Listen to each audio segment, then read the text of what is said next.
Bom, pessoal, bom dia. Vamos estar dando início à nossa aula, né? Continuação da nossa aula de revisão sobre o conteúdo de probabilidade.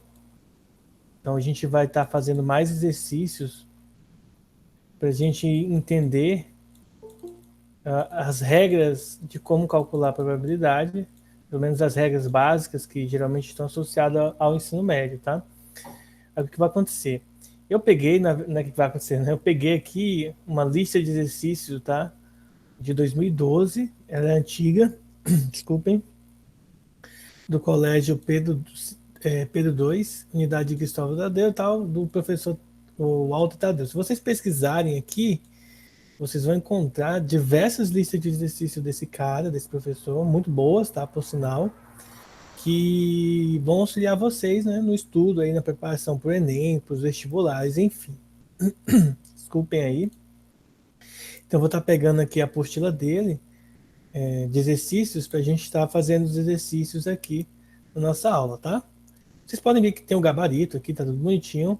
O meu foco aqui é mostrar para vocês passo a passo como a gente vai resolver, tá? Então vamos lá. Então, vamos pegar aqui a primeira questão. E aí a primeira questão diz o seguinte para a gente, ó. Uma urna contém 50 bolinhas numeradas de 1 a 50. Sorteando-se uma bolinha, a probabilidade de que o número observado seja múltiplo de 8 é. Então vamos pensar no seguinte, tá? Então, seja o que for, nós temos uma numeração, os valores que vão de 1 a 50. Daqui a gente precisa lembrar que os múltiplos de 8 são o 8, o 16. Então, esse conjunto que eu vou criar agora é o nosso espaço amostral, tá? É o conjunto dos casos favoráveis, que é o 8, o 16, o 24, o 32, o 40, o 48, o 56. Bom, aí vocês poderiam pensar assim, professor, vai continuar? Não. Na verdade, nem o 56 entra, né? Porque no máximo é 50. Então, o nosso espaço amostral aqui é esse. Isso daqui é legal porque ele indica para a gente, ó, que o número de elementos do conjunto A, os casos favoráveis, são 6 possibilidades, tá? E notem que, no caso aqui, o espaço amostral completo ele é de 1 a 50, tá? E aí, claro, né, a gente pode concluir que o número de casos possíveis é 50. Como que nós calculamos, né? Como que nós determinamos a probabilidade? A probabilidade de um determinado evento, tá? Ocorrer, nesse caso aqui é do evento A, de ser o múltiplo, né? De 8, nada mais é do que o número de casos favoráveis sobre o número de casos possíveis, logo 6 sobre 50. Simplificando por 2 em cima e embaixo, nós obtemos 3 sobre 25. Ou seja, esta, como vocês estão vendo aqui no gabarito, letra A, esta é a probabilidade de que num sorteio de 1 a 50, tá, retirando bolinhas ao acaso, saiu um múltiplo de 8. Então são 3 por 25. Professor, a questão não pede isso, mas e se a questão pedisse em porcentagem, o que a gente tem que fazer? Se a questão tivesse com os resultados em porcentagem, a gente pega o 3 e aí a gente divide por 25. Ó. E aí, claro que o 3 é menor do que 25, então nós acrescentamos o zero e 0, no resultado. 30 dividido por 25 dá 1 e vai sobrar 5. Acrescentamos o zero e efetuamos a divisão. 50 dividido por 25 dá 2. 2 vezes 25, 50. Pronto, resolvemos aí. Nesse caso aqui, o resultado decimal é 0,12, tá? E se o resultado fosse em porcentagem, é só multiplicar por 100. Portanto, a probabilidade de sair um múltiplo de 8 é 12%. Uma outra forma que a gente poderia fazer para encontrar aqui em porcentagem, provavelmente seria nós usarmos o seguinte: 50 é 100%, tá? Então, quantos por cento representariam 6, né? Então, 6 aqui. Você multiplicaria cruzado e tal. No final ficaria assim, ó, 100 É 6 vezes 100 dividido para 50. Né? Mas isso aqui não é muito bom de fazer não, porque pode ter erros, tá? Então não garanto fazer assim não. Melhor a gente seguir o modelo padrão aqui, tá? Que é, calcula-se a probabilidade, efetua a divisão, multiplica por 100, tá? E o resultado vai ser em porcentagem. Então tem 12% de chance de sair um número múltiplo de 8. Ou, em outras palavras, a cada 25 bolinhas, existe uma probabilidade de sair 3 múltiplos de 8. Pode ser que saia, pode ser que não, tá? Porque todos os eventos, todos os pontos aí, eles são equiprováveis, não pode ser qualquer um, tá? Então tem esse detalhe aí que é importante. Vamos para o próximo aqui, da questão 2 aqui, essa daqui, e vamos ver. Ó. Como vocês podem ver até a resolução aqui, vocês vão perceber o seguinte, ó, que a resolução dessa questão ela não é tão direta, ela vai utilizar a probabilidade condicionada, tá? Vamos lá resolver ela. Então ela não é bonitinha, uma questão facinha e tal, direta de resolver. Ela possui aí uma certa dificuldade para se resolver ela, tá? Vamos aqui então para essa questão. No lançamento de um dado não viciado, o resultado foi um número par maior do que 3. Qual que é a probabilidade de esse número ser par? Acho que eu li errado, né? O resultado foi um número maior do que 3 e a pergunta é qual que é a probabilidade de que esse número seja par. Então aqui a gente tem que pensar no seguinte, ó, o nosso conjunto A, ele, já que é o lançamento de dados, a gente tem que lembrar o seguinte, pode sair o número 1 quando você lança o dado, o 2, o 3, o 4, o 5 ou o 6, tá? Só que aqui a gente já sabe que foi um número maior do que 3. Então, se foi um número maior do que 3, quais são os valores maiores do que 3? São o 4, o 5 ou o 6, certo? Observação, o número de elementos desse conjunto é 3, tá? O conjunto B, que na verdade é o que eu quero saber, é qual? Eu quero saber qual é a probabilidade desse número ser par. Qual é a probabilidade desse número ser par? Eu tenho que observar, primeiro, os números pares são o 4 e o 6. Mas, professor, e o 2? O 2 não entra porque eu já sei que, inicialmente, nós temos aí. Nós temos inicialmente. Deixa eu ver aqui. Nós já temos que é maior do que 3, então não pode ser o 2, por exemplo, tá? Não confundir esse 3, porque esse aqui é o número de elementos. Ó. Tem 1, 2, 3, e aqui tem 2, tá? Então, qual que vai ser a probabilidade? Qual é a probabilidade de sair B dado A? Pela regra que a gente aprendeu na apostila, deixa eu abrir aqui a apostila, caso vocês não lembrem, tá? Olha só. Na nossa apostila, nós temos aqui lá no finalzinho dela a fórmula da probabilidade condicional, ó, que é essa aqui. Ó. A probabilidade condicional ela é dada pelo quê? Pela probabilidade de sair as duas coisas dividido pela probabilidade do evento inicial. Nesse caso aqui, é a probabilidade de B intersecção com A dividido pela probabilidade de sair o conjunto A. Qual que é a probabilidade de sair B ou A? B e A, na verdade, né? Aqui a gente tem que imaginar o seguinte. Vamos lá. Primeiro, quem que é A intersecção com B, que é a mesma coisa que B intersecção com A? São os elementos comuns. No caso, os elementos comuns é o 4 e o 6. Nesse caso aqui é o próprio conjunto B, tá?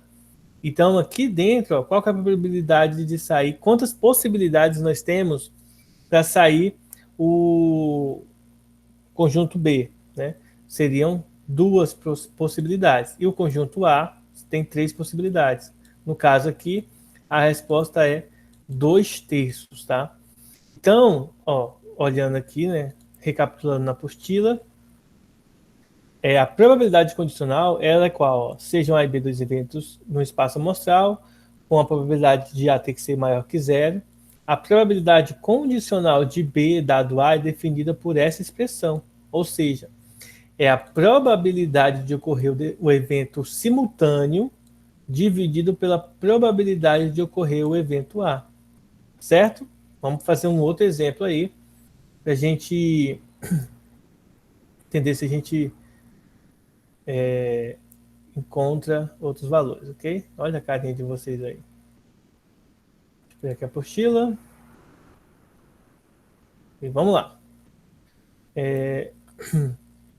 Observe aqui que ele fez um pouco maior, tá? Mas a gente foi logo direto ao ponto. Olha só essa questão 3 aqui. Essa questão 3, deixa eu ver. Ela vai ser legal porque ela tem porcentagem, tá? Na verdade, eu fiz errado. Aqui, peraí. Eu tenho que salvar por aqui.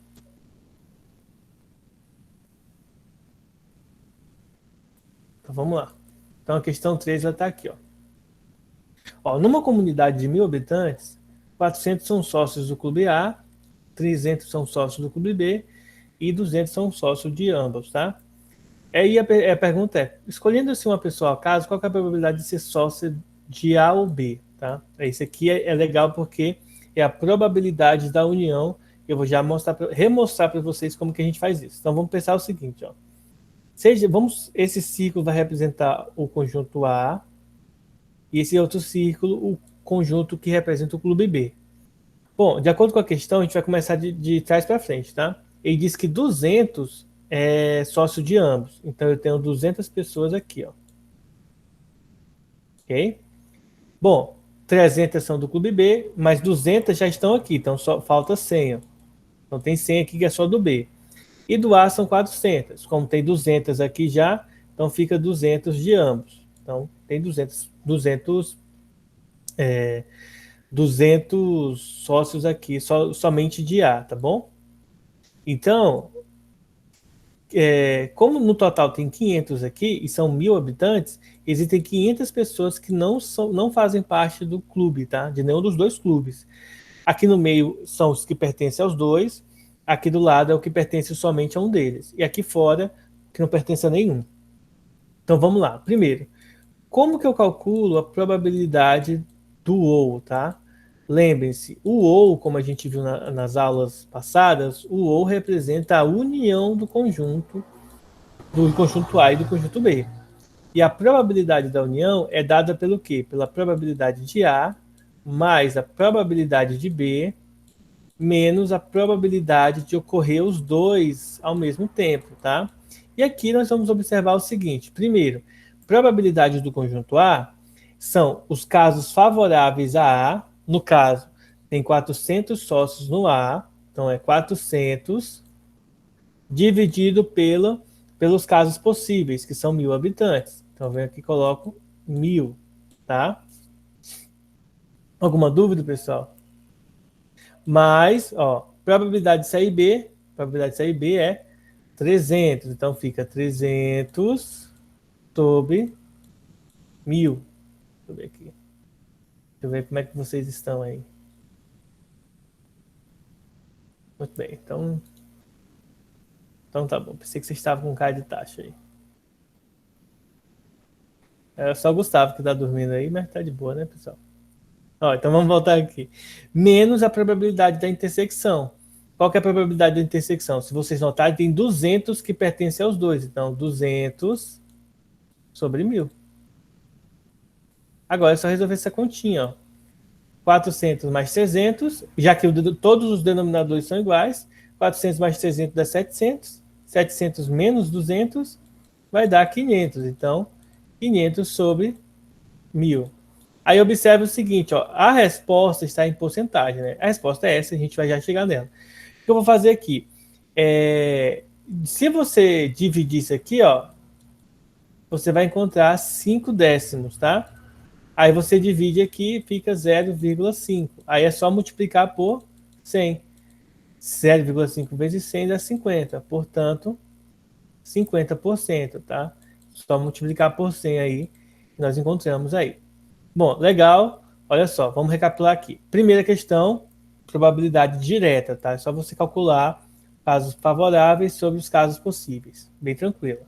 Questão 2, probabilidade condicional. Existe uma condição. A condição era que, primeiro, os valores seriam maiores do que 3. A segunda condição seria par.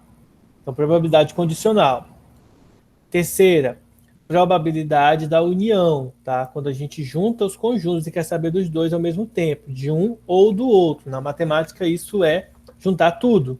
Então, temos aí 3 tipos de probabilidade nessa questão, tá? Ou melhor, nessas 3 questões que a gente fez, foi 3 abordagens distintas. Deixa eu voltar aqui para a lista, tá?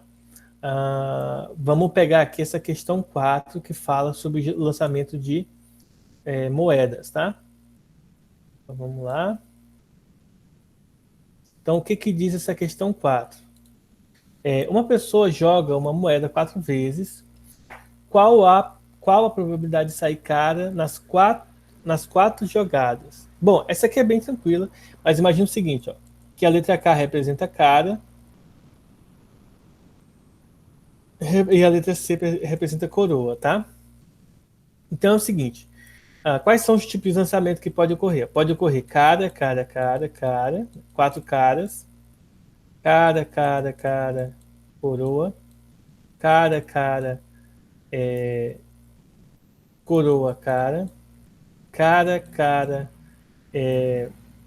opa, deixa eu botar aqui, só voltar aqui, coroa, cara, e assim por diante, tá?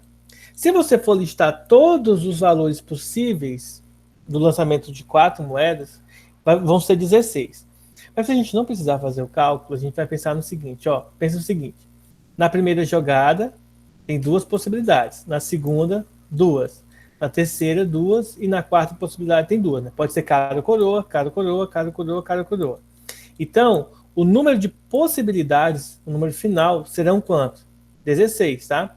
Princípio fundamental da contagem, foi um conteúdo que a gente estudou no início desse caderno, tá? No início desse bimestre. Então, só multiplicar.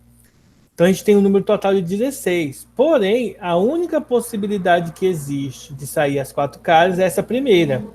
Ou seja, a probabilidade de saírem 4 vezes cara nas 4 jogadas é a única possibilidade favorável dividido pelas 16 possibilidades totais, tá?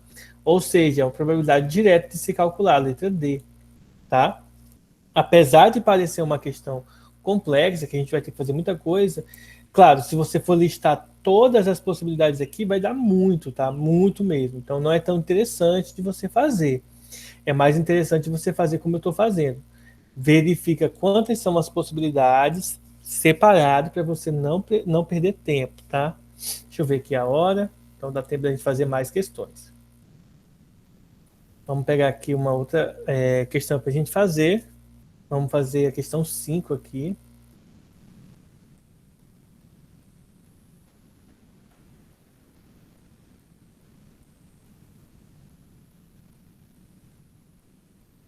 O que, que diz essa questão 5? Ó? Uma urna contém 3 bolas brancas e 4 pretas. Tira-se sucessivamente 2 bolas. Então a probabilidade das bolas serem da mesma cor é. Então vamos lá. A probabilidade de ser da mesma cor. Bom, então aqui é bem interessante, né? Essa questão aqui, ela é uma questão que é condicionada e ao mesmo tempo que não é condicionada, né? Ela é condicionada do ponto de vista de que tem as duas, a segunda tem que ser da mesma cor da primeira, mas ela não tem condição porque, tipo assim, você sair uma bola não implica na sair na outra. Por exemplo, se você tira uma bola preta, a próxima bola não tem interferência da primeira saída, tá? Não tem mais vantagens ou não. Então elas são eventos equiprováveis e que podem, pessoal, sem sombra de dúvida, a gente calcular dessa maneira aqui. Então, vamos fazer aqui de uma maneira um pouco diferente daqui, vamos tentar fazer um pouco mais fácil, que é basicamente, pessoal, fazer o seguinte, ó. Sair bola branca não influencia, ou melhor, não tem nada a ver com sair bola preta. São 2 eventos distintos, o preto e o branco, só se você misturar para virar cinza, mas enfim. Vamos lá. Então, qual que é a probabilidade, tá, gente, de ser da mesma cor? É a probabilidade, certo? De sair branca ou preta com preta. O ou, como a gente acabou de ver, representa a união, ou seja, a probabilidade de sair branca com branca, união com a probabilidade de sair preta com preta. Qual que é a probabilidade de sair dessa forma aqui. Simples. Isso que eu estou fazendo aqui seria o passo matemático, estatístico, para a gente poder determinar. Mas pode ir direto para o cálculo final, que eu vou mostrar já já. Ó, a bola branca com branca, certo? A probabilidade de sair branca, mais a probabilidade de sair duas pretas, menos a probabilidade de sair uma branca com preta, tá? Branca com preta. Só que aqui tem um detalhe importante, né? A gente vai perceber que nesse processo aqui, ó, nesse processo, essa probabilidade ela é mais tranquila de calcular pela intersecção, ó, branca e branca, preta e preta. Isso porque, ó, a parte de sair branca com preta não vai ter, vai ser zero. Não tem como sair branca e preta, tá? Não tem como. Então vamos lá, branca e branca, branca e branca, mais sair uma bola preta e preta, tá? O E aqui, gente, representa a intersecção. Isso aqui é só os dados. Os dados. Eu vou fazer de uma maneira mais fácil já já. Estou só seguindo esses passos que estão aqui, mas eu vou mostrar para vocês uma maneira bem mais fácil da gente chegar nesse resultado final, tá? Que branca, intersecção com branca, mais preta, intersecção com preta, tá? Para a gente fazer de uma forma mais tranquila essa questão. Professor, sim? Por que não pode sair branca com preto? Porque se sair com preta, você não vai cumprir os requisitos que a questão quer. Você quer que saia duas bolas, mas da mesma cor. Existe essa condição. Então você não vai verificar a probabilidade de sair com cores diferentes. Entendeu? Não estou dizendo que não pode sair, mas você não quer que saia. Então você não vai calcular a probabilidade delas. Vamos voltar aqui nos exemplos anteriores. Esse exemplo aqui. Professor, pode sair, por exemplo, duas caras e duas coroas nos lançamentos de moedas? Pode, mas nós calculamos a probabilidade de sair duas caras e duas coroas? Não, por quê? Porque a questão está pedindo que tem que sair as quatro caras na jogada, nas quatro jogadas. Então a gente não calcula as outras. De forma equivalente, é essa aqui. A probabilidade de sair uma branca com uma preta existe, tá? Mas nós não iremos calcular ela porque não é o que a gente quer. Apesar de existir. Da mesma forma, por exemplo, essa aqui nós poderíamos ter calculado a probabilidade de ninguém ser sócio, mas não foi isso que a questão pediu. Nós poderíamos ter calculado, por exemplo, a probabilidade de um número ser par, então incluiu o 2 aqui, mas nós não incluímos o 2 porque a questão pediu exclusivamente que fosse maior do que 3. Então, apesar de existirem as probabilidades, nem sempre nós iremos calcular essas probabilidades, porque não é o que a questão pede para a gente, tá bom? Então a gente não vai incluir a probabilidade de sair uma branca com uma preta, porque a gente não quer isso daqui, tá? Porque, como mencionei, sair uma branca e sair uma preta não influencia no resultado de sair duas brancas e duas pretas. Então, apesar de ter a probabilidade dela existir, ela não vai influenciar, até porque só são duas jogadas, tá? Então a gente não inclui elas. Mas de forma resumida, pessoal, a probabilidade de sair duas bolas da mesma cor, a gente pode resumir da seguinte maneira: é a probabilidade, tá? De sair branca mais branca com branca, mais a probabilidade de sair preta com preta. Então, o que a gente vai fazer? Deixa eu apagar essa parte aqui, tá? Que está um pouco, digamos assim, muito matemático, né? Matemático bem rígido aqui essa parte. E nós vamos fazer de uma maneira mais suave, que é assim, ó. Qual que é a probabilidade de sair branca e branca, né? De sair duas bolas brancas? É a probabilidade de sair uma bola branca vezes a probabilidade de sair outra bola branca, né? De sair duas bolas brancas. Então, qual é a probabilidade de sair uma bola branca? Primeiro, são três bolas brancas, mas são 7 no total. Então, são 3 por 7. Tá? Qual que é a probabilidade de sair uma outra bola branca? Aí vai diminuir. Vai ser 2 por 6. Mas por quê, professor? Porque quando eu tirei uma bola branca, tá? Ficou somente duas brancas, e como eu tirei uma bola branca, automaticamente ficou 7 bolas no total, 6 bolas no total. Ou seja, fazendo a simplificação aqui, ó, 2 vezes 3 dá 6, então posso simplificar o 2 e o 3 com esse 6. Em cima não vai sobrar ninguém, eu coloco 1 e embaixo vai sobrar o 7. Então a probabilidade de sair uma bola, 2 bolas brancas é 1/7, tá? Simples assim. Agora vamos calcular a probabilidade de sair 2 bolas pretas, tá? Opa, peraí, deixa eu apagar aqui. Então, qual que vai ser a probabilidade de sair 2 bolas pretas? Sair uma bola preta primeiro e depois sair outra bola preta. Ou seja, são 4 bolas pretas e 7 no total, 4 sétimos. Tirei uma bola preta, ficou 3. 3 sobre 6, tá? Então, isso aqui vai dar 3 vezes 4 vezes 3 dá 12. 7 vezes 6 dá 50, não, dá 42. Aí eu posso simplificar por 6 em cima e embaixo. Em cima vai ficar 2 e embaixo 7. Então, qual que é a probabilidade total? A probabilidade vai ser somado 1/7 mais 2/7, ou seja, 3/7. Quando embaixo é igual, eu não preciso tirar MMC, tá, gente?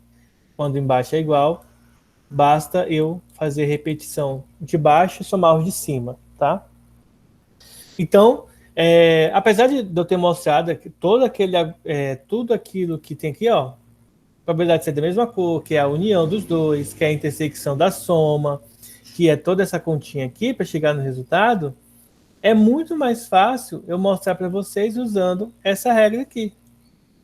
Essa regra aqui é muito mais tranquila. Você calcula dos dois separados e depois soma, tá? Lembre-se do princípio multiplicativo e do princípio aditivo das somas, tanto da análise combinatória, que é o princípio fundamental da contagem, quanto da probabilidade, tá?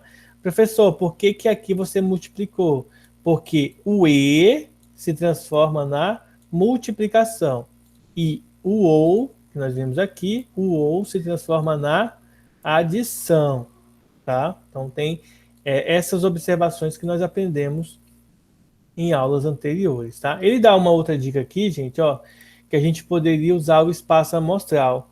Qual que é o espaço amostral? A probabilidade seria a combinação das cores aqui, tá? Só que isso daqui talvez fosse confundir um pouco mais, porque vocês precisam lembrar de combinação. E essa outra regra que eu mostrei aqui para vocês, não precisa usar combinação, tá? Vamos ver outra questão aqui. Essa aqui é bem grande, né? Mas aqui é a solução 2. Essa aqui é usando combinação, que dá um pouco mais de trabalho da gente analisar. Ó, deixa eu ver aqui. Deixa eu ler com vocês aqui. Eu vou explicando a resolução aqui, que fica mais rápido, né? Que a aula já está acabando. Vamos ver essa 11 aqui, ó. As máquinas A e B produzem o mesmo tipo de parafuso. A porcentagem de parafusos defeituosos produzidos respectivamente pelas máquinas A e B é de 15% e 5%. 15% e 5%. Foram misturados numa caixa 100 parafusos produzidos por A e 100 produzidos por B, ou seja, 200 no total, né? Se retirarmos o parafuso ao acaso e ele for defeituoso, a probabilidade de que tenha sido produzido pela máquina A é de quanto? Então, vamos lá. O número total agora de parafusos serão 200. Ok? 15% dos parafusos de A são defeituosos e 5% dos parafusos de B são defeituosos. Então, de A são 15 parafusos defeituosos no total. Então, ficaria 15 dividido por 200, né? 15 parafusos dividido por 200. E aí, ó, como já foi detectado que o parafuso retirado é defeituoso, o espaço amostral, em vez de ser 200, ele vai ser reduzido para 20, que é os 15 parafusos do A mais os 5 parafusos da máquina B. 15 e 5. O total é 20. E aí fica 15 por 20, que dá 3 quartos ou 75%. Uma outra forma da gente analisar essa questão aqui seria nós observar, aqui está mais fácil, né? Uma outra forma é você observar como condição, ó. Qual é a probabilidade de ser um parafuso de A, dado que é defeituoso? sabendo que então, isso aqui vai ser o quê? Número total de defeituosos, número de defeituosos de A. Então, o número de defeituosos de A são 15 e o número total de defeituosos são 20. Simplificando por 5 em cima e embaixo, 3 quartos. E aí, 3 quartos, você pega o 3 e divide por 4. Acrescenta um zero e passa vírgula. 30 dividido para 4 dá 7, porque 4 vezes 7 dá 28 e sobram 2. Acrescenta o zero, 20 dividido para 4 dá 5, ou seja, 0,75. E aí multiplica por 100, o resultado dá 75%. E aí a gente chega no final. Tá bom, pessoal? Se vocês quiserem essa lista de exercício aqui, eu mando para vocês lá no grupo. Vocês podem treinar, ler ela. Eu vou estar passando mais uma atividade hoje para vocês de probabilidade, tá? Valendo ponto. Vou deixar até amanhã aberto. A atividade de ontem que eu passei também vou reabrir de novo e deixar até amanhã para vocês fazerem, tá bom? Lembrando que vale ponto para a gente poder fechar a nota de vocês com tranquilidade. Façam para vocês não ficarem de recuperação ou com nota baixa, tirar a melhor nota possível. E aí, às 10h35 nós retornamos com a aula de física, tá? Então, 10h35 aí a gente retorna, tá bom, pessoal? Antes de vocês saírem, eu vou terminar aqui a gravação e fazer a chamada, tá?